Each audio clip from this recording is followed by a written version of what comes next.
story about my other son, Nolan. I love my kids so much. And they're very different from each other.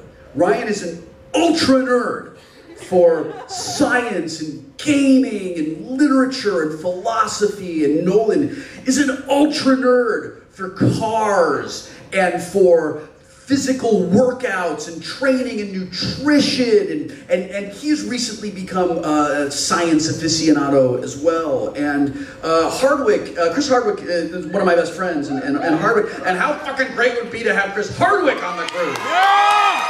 Suggestion box.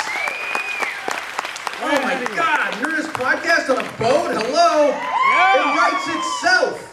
Hardwick and I were talking about people being nerds and how you don't have to be nerds for nerd things. You can be nerds. You can be nerdy for cars or guns or beer or clothes or whatever it is you're nerdy about. It's not what it is. It's how you love it. And it's how you share that love with other people. And it's why I love coming to things like this, because it doesn't matter what our individual things are. It's that we love these things and we all love them in the same weird manic nerd way, and we can hang out and share them, and it is awesome, and that makes us cool.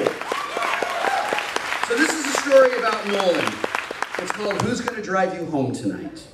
This is written when Nolan was learning how to drive a car. And I slept better at night.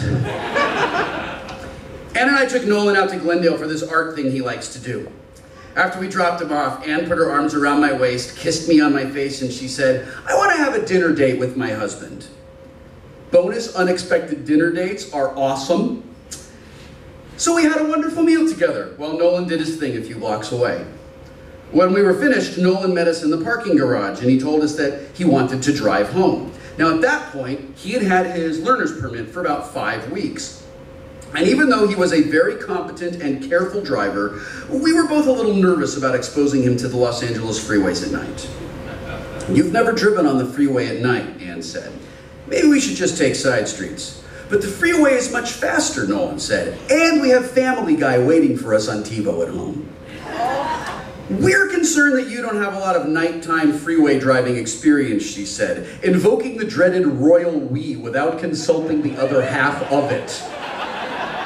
He put his hand on my shoulder and he quite seriously said, "Well, how am I going to get that experience if I don't drive on the freeway at night?"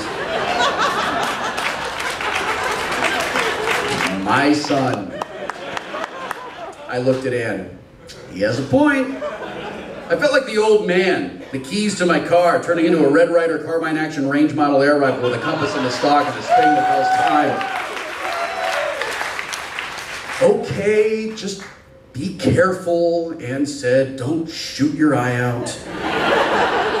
A few minutes later, as we drove down the freeway, I sat as quietly as I could, gently nudging Nolan with occasional driving reminders. He's really quite good, and I didn't have to point out too many things to him, but near one ramp, one of those milk carton-looking Scions sped up and cut in front of us without bothering to use his turn indicator.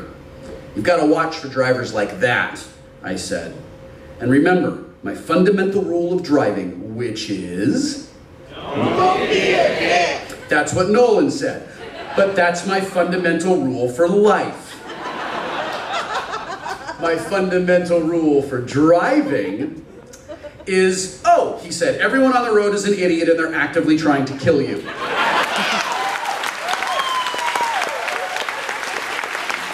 Yes, I said, that's the one. I got it, he said. But, you know, use them both. "Okay, Will," he said patiently. "I got it. If you need them," I added. "When you need them. You should always use don't be a dick. The other one, maybe less so. Trying to drive, Will?" Sorry. The end.